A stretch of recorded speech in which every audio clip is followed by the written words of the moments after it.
One of the plugins that was still on my list to take a look at is the Hitsville reverb chambers from Universal Audio. So let's take a look at that.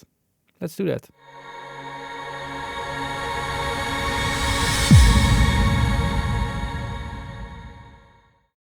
Alright, Hitsville reverb chambers. Unlock the magic above Hitsville, USA. Is it Hitsville or Hitsville, or how do I pronounce this?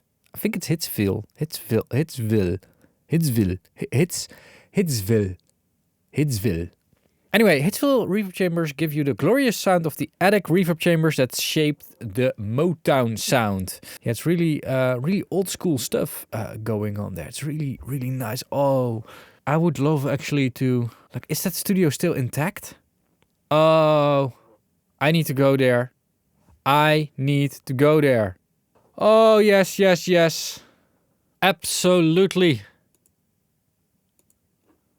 I want to go there. Wow. This is some, you know, recording industry history. Anyway, what the plugin is about, it's basically the two reverb chambers, the two attics, the two whatever they've used. They've sampled it. They sampled it probably using an impulse response and, or not one. From looking at this. Normally how you would sample a room is by creating an impulse response of it. So the best way to do it is by popping a balloon or firing a pistol or whatever, like really create an impulse that makes the room reverberate and then capture that with two microphones. Guns and stuff, you know, it's not a good idea. A balloon is also not always the best idea. I mean, how do you know if the balloon is big enough? All that kind of stuff. And also, does it create enough volume? Is the impulse big enough? So the other way to do it is by running a sweep through it and then running it through software that basically puts that sweep back into an impulse. It's very fascinating stuff. And what it basically is doing is just telling the computer what happens at which frequency and how long it reverberates and all that kind of stuff. It's difficult to wrap your head around. However, there are some limitations about this technique. The first one is basically the dynamics. If you take one impulse response, you're only getting the impulse response at that volume, not higher, not lower. And, you know, music is dynamic. So volume goes up and down, so you need multiple of them, but how do you scale between them? All the kind of stuff. So that's where it gets complicated. Also, they're not random. Normally reverb is super random, and an impulse response is just, you know, you're capturing one. So it's not random. That can also help. The benefit of that is that because it's not random, it's very predictable. It's difficult to change the decay of an impulse response. I think you can do it by fading it out or something. But yeah, there are a lot of challenges. And if we look at this plugin, just by looking at like what is happening in here, we can change the distance of these microphones. That opens the door. Oh my God. So I was kind of excited about this, but like, oh man, what? It opens the door when you change the distance of the microphones. Yeah, I know you need to open the door to get in there to change the distance of the microphone, but we're using a plugin, so you don't need to open the door because we have this little slider of... Did they It's humor. It's funny. I know, but...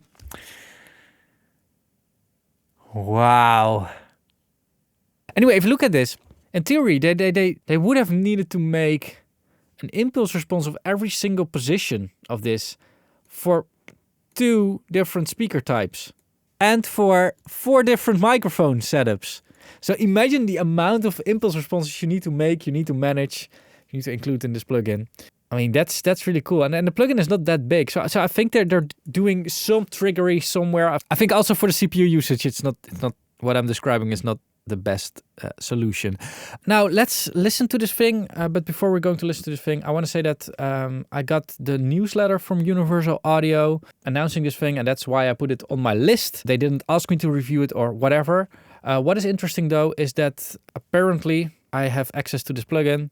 In the past, I did have direct contact with Universal Audio, and I think they just flagged my account as a reviewer's account, NFR account, whatever. So I do have access to this. I didn't ask for that. They've just given it to me and didn't say it. I'm also not a user of Universal Audio plugins. I actually had to install the whole thing again on my system. So yeah, I think because of that, I can still stay pretty independent about this. I think. I don't know what you think. Let me know. If you appreciate my independence, make sure to use my affiliate links. I'll link them over here. Toman and Sweetwater. If you buy something in one of those shops, a little bit of your purchase gets kicked back to me. Another thing you can do is checking out my Respects merchandise. Links for everything is in the description down below. Let's take a look at this. And of course, we're going to do that with some jazz made by Sandstorm. And the track name is called Darude. Or the other way around. Let's first turn off that solo. Okay. Now done. We got reverb on it. Done.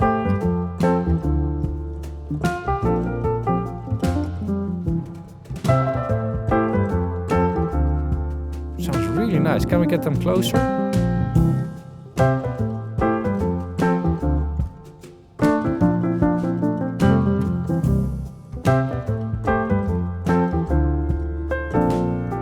For this genre,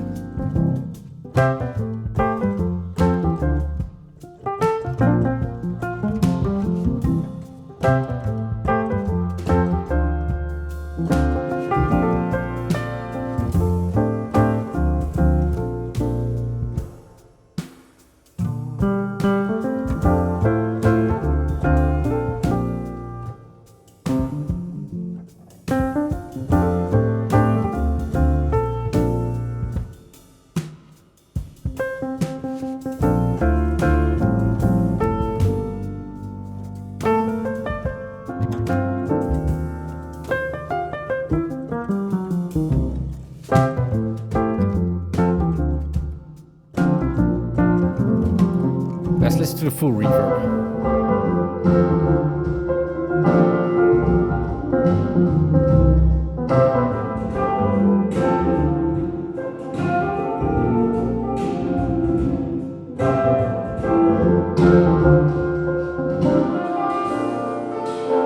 There's a big difference between those two rooms.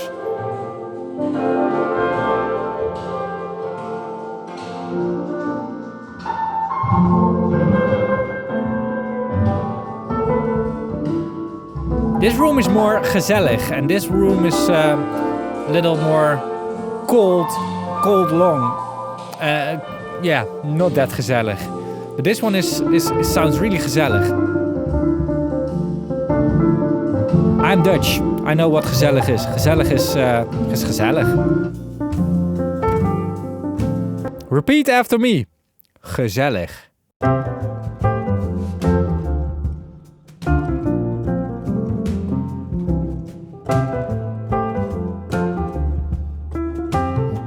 Nice stuff. There's just something so fascinating about reverb and convolution reverb, and like it seems that there are infinite possibilities because it's such a complex thing. It's a complex sound, and when we use reverb generators, what is it called? The opposite of a convolution reverb. It is sometimes a bit confusing to control them. It's difficult to really picture something, to picture a room that you're putting something in, and with this, it's like. You know what you're getting. You know, like, hey, I need that gezellig room on 2644 from Motown, like that thing. It's easier to get a convolution reverb then, because you're really getting that sound that you're looking for. While with real reverbs, it's always guessing, dialing in, weird parameters, that kind of stuff. So there is something that is cool about convolution reverbs. On the other hand, you know, where's the ending? Like, we've got this, we've got 200 more of these plugins. There's actually another convolution plugin on my list. It's called Reverb. They've taken impulse responses of a nightclub in London, a very famous one.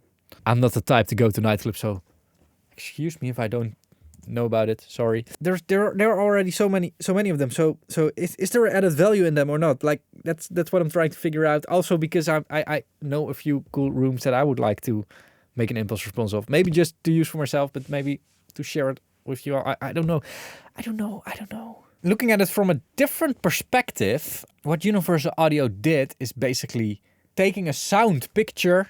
So not an image. They've taken an image for the plugin as well, but also capturing the sound of basically history. they've preserved that sound by making this plugin. And that's with a lot of convolution things. Like there's more to it than just the image.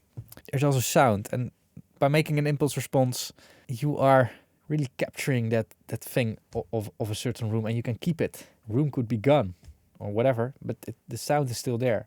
And with this, it's like really a piece of history. So yeah, it's however you want to look at it. Check it out. It's included in the Spark bundle, I think, in the subscription stuff from Universal Audio. Not a big fan of subscription models. Definitely not a big fan of it. But I'll link to it in the description down below. And I would just love to hear what you all think of this whole convolution reverb stuff. Because this video has turned out to be more about impulse response and convolution reverb in general than about this plugin. But that doesn't matter to me. If it matters to you, also let me know. Let me know. Just comment whatever you think, even if it's completely random. Now, if you like my videos and want to support me, check out my Patreon campaign or YouTube memberships. Content is the same on both. Just use the platform that you like. I just like to spread out my income a little bit. I'll link a playlist with the exclusive content that you're missing out on over here. And I'll link another video for you to watch over here. Thanks a lot for watching. Keep pushing and bye-bye.